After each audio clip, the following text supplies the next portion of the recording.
এই জুলহাস, এদিকে এসো। ইস, পিছ থেকে খেয়ে ডাক দিল।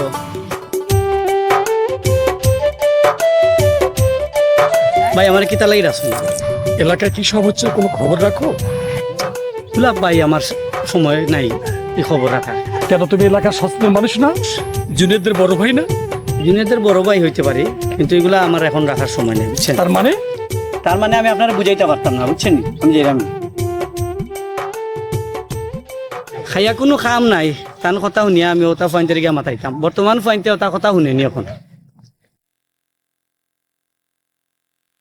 সমাজটাতে কি যে চলছে, দিন দিন সব যেন পাগলাগারোতে পরিণত হয়ে যাচ্ছে।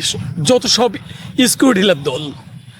অনেক আগে শাহরুল ইসলাম মণ্ডলের একটা গল্পে পড়েছিলাম যে শয়তানের পাগল হওয়া লাগলে এই অবস্থাই হয়।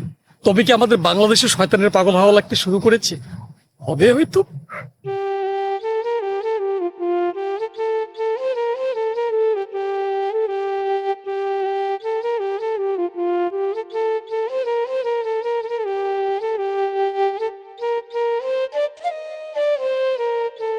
কি দেখুন আপনি এত রাগ করে কই রোয়ানা হইছো? কামালের ফুয়া আমারে রাস্তা দেখলে ফুল লইয়া দাঁড়ায় থাকে। ও এর যন্ত্রণায় আমি বাসার থেকে বার হইতে পারি না। আসানি, তুমি জানো না নি গো ইগু যে খেরেক তার জিরা? আমি তো জানি, আর মানুষে তো আর জানে না। রাস্তার তো আমার দেখলে খারাপ করবো মানুষ। ও আচ্ছা আচ্ছা, ওনি বিষয়। ও কইলে তো হইতো না। আচ্ছা আমি দেখবো না, যা। নেক্সট টাইম যদি এর রাস্তা দেখি, হেরো পাগলামি ছুটাইমু, তোমারও পাগলামি ছুটাইমু। আরে শুনাইবে না, যা যা যা। এই যে পাগল তার জিরা, কেন আমরা না জানি, মানুষ তো আর জানে না, পাড়া প্রতিবেশীও জানে না।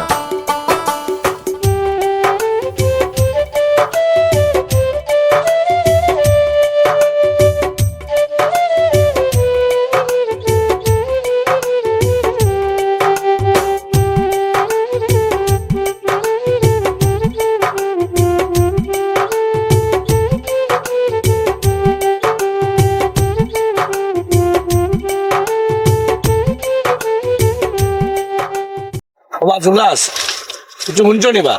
না আমি তো শুনছি না। ওই যে খামালের বুয়া আমার নাতিনদের দেখলে ফুড একটা লইয়া গিয়া খালি সামনে বাই থাকে।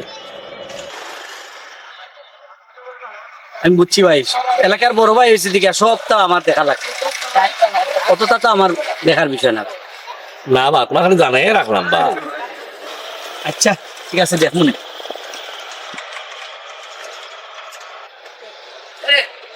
আজকালকে পয়েন্ট হলো যে কিছু মাথা যায় না, একটা বিষয় যদি মাতলায় তোরা সেট করে হটাই উঠে। কি যে দুনিয়া আইলো।